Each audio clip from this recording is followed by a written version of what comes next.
Have you ever been mesmerized by the beauty of the Koh-i-noor diamond? Well, prepare to have your perceptions shattered as we delve into the ugly truth behind this prized gem. From theft to violence to exploitation, the journey of the Kohinoor diamond is a cautionary tale of the dark side of human greed and imperialism. So, buckle up and get ready to uncover the hidden history of the Kohinoor diamond. Welcome to our channel, where we explore the untold stories and hidden truths behind some of the world's most iconic treasures. Today, we're delving into the fascinating and controversial history of the Kohinoor diamond. While the Kohinoor may be one of the most valuable gems in the world, its journey from India to the British crown jewels is fraught with stories of theft, violence, and exploitation. Join us as we uncover the ugly truth behind the Kohinoor diamond and the impact it has had on the history and people of India. The Kohinoor diamond is believed to have been mined in the Koh-i-noor mines of the Golconda region of India, one of the world's richest diamond mines. The diamond was first recorded in the 14th century and has a long and storied history, passing through the hands of numerous monarchs and conquerors. One of the earliest recorded owners of the Kohinoor was the Kakatiya dynasty, a powerful kingdom that ruled over the Telugu-speaking regions of South India from the 12th to the 14th century. The diamond was then passed on to the Delhi Sultanate and later to the Mughal Empire, where it was part of the peacock throne of the Mughal Emperor Shah Jahan. However, when the Mughal Empire weakened, the diamond fell into the hands of the Persians, who took it during the 1739 invasion of Delhi by the Persian Emperor Nadir Shah. The diamond was later lost to the Afghan ruler Shah Shuja, who was eventually overthrown and exiled to India. Shah Shuja was then betrayed by one of his own men who took the diamond and sold it to Maharaja Ranjit Singh, the founder of the Sikh Empire. When the British East India Company annexed Punjab in 1849, the Kohinoor diamond was taken as part of the spoils of war. It was later presented to Queen Victoria, who had it rekit to enhance its brilliance and clarity. The diamond was then set into the British crown jewels, where it remains to this day. The ownership of the Kohinoor diamond has been a source of controversy and diplomatic tension between India and the United Kingdom for many years. Some Indians have called for the diamond to be returned to its country of origin, while the British government maintains that the diamond was obtained through legal means and has been part of the British crown jewels for over 150 years.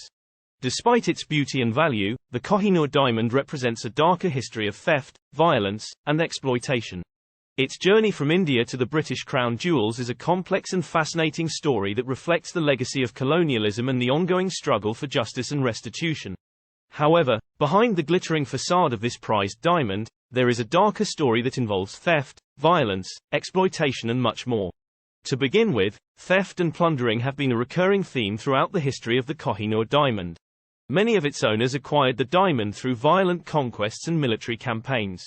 For instance, the Persian ruler Nadir Shah seized the diamond during his invasion of India in 1739, which led to the diamond being taken to Persia. Similarly, when Maharaja Ranjit Singh of the Sikh Empire acquired the diamond in 1813, it was through conquest and warfare. The Maharaja defeated his rivals and annexed their territories, which included the diamond. However, despite the violent means by which he acquired it, Maharaja Ranjit Singh was known for his patronage of the arts and his efforts to promote the cultural and economic development of his kingdom. The British acquisition of the Kohinoor diamond was also marked by violence and exploitation. The British East India Company annexed Punjab in 1849 after defeating the Sikh Empire in the Anglo-Sikh Wars. The Kohinoor diamond was taken as part of the spoils of war and sent to England as a gift to Queen Victoria. The British Crown then had the diamond rekit and set into the crown jewels, where it remains to this day. The acquisition of the Kohinoor diamond by the British has been criticised by many as an act of theft and plunder, and as a symbol of the exploitation of India's resources and people during the colonial era. Furthermore, the Kohinoor diamond is just one example of the many treasures that were taken from India and other colonized nations during the era of European imperialism. Many artifacts, artworks, and natural resources were taken without consent or compensation, leading to widespread plundering and cultural destruction. The legacy of theft and plundering of colonial-era treasures has fueled ongoing debates about restitution and the return of looted artifacts to their countries of origin. The case of the Kohinoor diamond is just one example of the complex and contested history of colonial-era treasures and the ongoing struggle for justice and restitution. Secondly, the history of the Kohinoor diamond is also marked by violence and bloodshed, as many of its owners and conquerors used it as a symbol of their power and authority. For example, the Persian ruler Nadir Shah, who seized the diamond in 1739, was known for his brutal military campaigns and massacres. During his invasion of India, he ordered the killing of thousands of civilians and soldiers, and the Koh-i-noor diamond was just one of many spoils he took from his conquests. Similarly, Maharaja Ranjit Singh, who acquired the diamond in 1813, was a military leader who expanded his empire through conquest and warfare. While he was known for his patronage of the arts and his efforts to promote the cultural and economic development of his kingdom, he was also responsible for acts of violence and repression against his subjects and rivals. The British acquisition of the Koh-i-noor diamond was also marked by violence and exploitation, as the British East India Company annexed Punjab through the use of force and military power. The diamond was taken as part of the spoils of war, and its acquisition was seen as a symbol of British imperial domination over India. Moreover, the Koh-i-noor diamond is also said to be cursed, and many of its owners and possessors suffered tragic fates. Maharaja Ranjit Singh, who acquired the diamond through conquest and warfare, died of natural causes, but his empire declined after his death, and his heirs faced persecution and exile. Shah Shuja, the deposed king of Afghanistan who possessed the diamond briefly, was murdered by his rivals, and his family faced exile and persecution.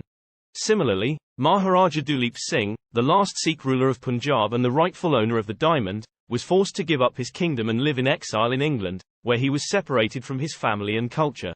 The violent history of the Koh-i-noor diamond raises questions about the ethics of owning and possessing objects that were acquired through violence and bloodshed. It also highlights the complex and contested nature of the diamond's ownership and significance, and the ongoing struggle for justice and restitution for colonial-era exploitation and violence. Thirdly, the acquisition of the Koh-i-noor diamond by the British Empire is a striking example of the exploitation and colonialism that characterized European imperialism in the 19th century. The British East India Company, a powerful multinational corporation, controlled large parts of India and exploited its resources and people for economic gain. The Koh-i-noor diamond, with its immense value and symbolic significance, was just one of many treasures taken from India and other colonized nations without consent or compensation. The diamond was taken as part of the spoils of war, and its acquisition was seen as a symbol of British imperial domination over India. The British Empire not only exploited India's resources but also subjugated its people through policies of racial discrimination, cultural suppression, and economic exploitation. The colonial era in India saw the forced displacement of millions of people, the imposition of discriminatory laws, and the exploitation of labor and natural resources. The legacy of colonialism and exploitation continues to impact India and other formerly colonized nations to this day, as they struggle with the lasting effects of economic, political, and cultural domination. The demand for the repatriation of stolen cultural artifacts, including the Koh-i-noor diamond, is part of a larger movement for justice and restitution for the exploitation and violence of the colonial era. The Koh-i-noor diamond is not just a valuable gem but also a symbol of a painful and contested history. Its history is a reminder of the dark legacy of exploitation and colonialism, and the ongoing struggle for justice and decolonization in the modern world. The legal disputes over the ownership of the Koh-i-noor diamond have been ongoing for many years, with various countries and individuals claiming ownership and seeking repatriation. India, in particular, has made repeated claims for the return of the Koh-i-noor diamond, arguing that it was taken from the country without consent or compensation during the colonial era. The Indian government has made diplomatic efforts to reclaim the diamond, and several high-profile lawsuits have been filed in Indian courts seeking its return. However, the British government has consistently refused to return the diamond, arguing that it was obtained legally and that there is no legal basis for its repatriation. Moreover, the diamond is currently part of the British Crown Jewels, and returning it would require a change in British law. The legal disputes over the Koh-i-noor diamond raise important questions about the ethics and legality of acquiring and possessing cultural artifacts, particularly those that were taken through colonial-era exploitation and violence. The demand for repatriation is part of a larger movement for justice and restitution for the victims of colonialism, and it raises important issues around cultural heritage, national identity, and ownership rights. Ultimately, the legal disputes over the Koh-i-noor diamond highlight the complex and contested nature of cultural ownership and the ongoing struggle for justice and restitution in the modern world. The Koh-i-noor diamond is believed by some to be cursed, with a long history of misfortune and tragedy associated with its ownership and possession. According to legend, the curse of the Koh-i-noor diamond dates back to the 14th century when it was first discovered in the mines of Andhra Pradesh, India.